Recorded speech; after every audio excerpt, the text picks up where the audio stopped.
Okwongedde ne incubator zino ezisookerwako ng'ossaamu katono nnyo nnyangu okukozesa ate ne zikugirayo amagoba mu kaseera mpaawo kaaga. Omulundi guno incubator gye tukulaze ekozesa maanyi ga njuba oba kiyite sola, ekitegeeza nti buli w'obeera ekukolera ng'ate amagi geekyusa gokka, anti abamu esooka baagyemulugunyaako nti okukyusa amagi si kyangu. Eno eri automatic erimu neki erimu ne tray amagi geekyusa gokka n'obanga eyakolamu gali automatic geekyusa gokka ate ng'ekolera na ku sola. Ekolera ku sola kitegeeza abantu bange ab'ebukoma nsimbi badde amasannyalaze gaatuuka naye awamu mutyagatya mutanya amasannyalaze musobola okukozesa tekinologiya eno. Bizinensi eno ey'enkoko erimu akasente kubanga enkoko eŋŋanda osanga empanga nga ya $5,000 oli ng'atunda mpanga ate enkazi ne zibiika amagi amagi gano n'ayongera n'agaaluza ne bw'aba agatunze tewali buzibu tray eri ku $3,000. Era weeyambisa omusubbaawa okukola kye tuyita candling okwawulako amagi amasumba awatali kwerabiranga kugattamu afulita y'amazzi buli lunaku. Kati ng'okwata ng'ogenda wali ekizikiza ekitangaala bwe kiyitamu bwe kiti ng'omanya amagi malungi.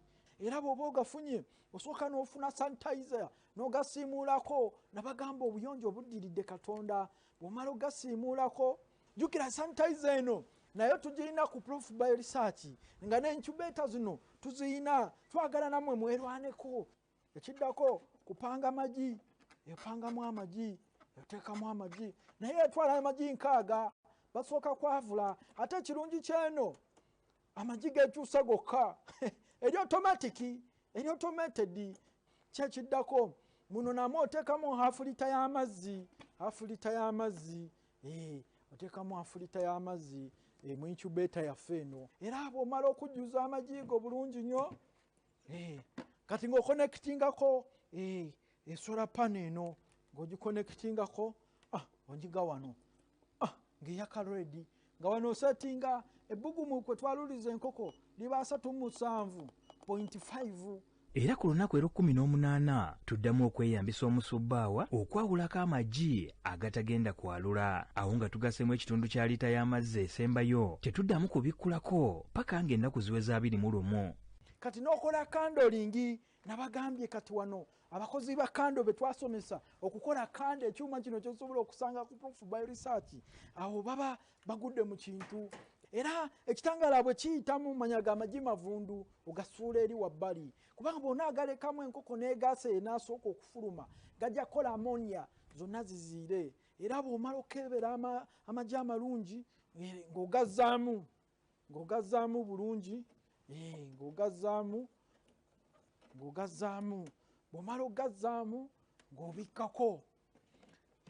ng'obikkako wano. Era toddamu kubikkulako oluvannyuma lw'ennaku 3 naye oteekamu half lita y'amazzi esemba. Ne buba budde buzibye sola pano yaffe eno eriko ne baatule eba etereka amasannyalaze ku baatule ekintu ne kitambula bulungi nnyo.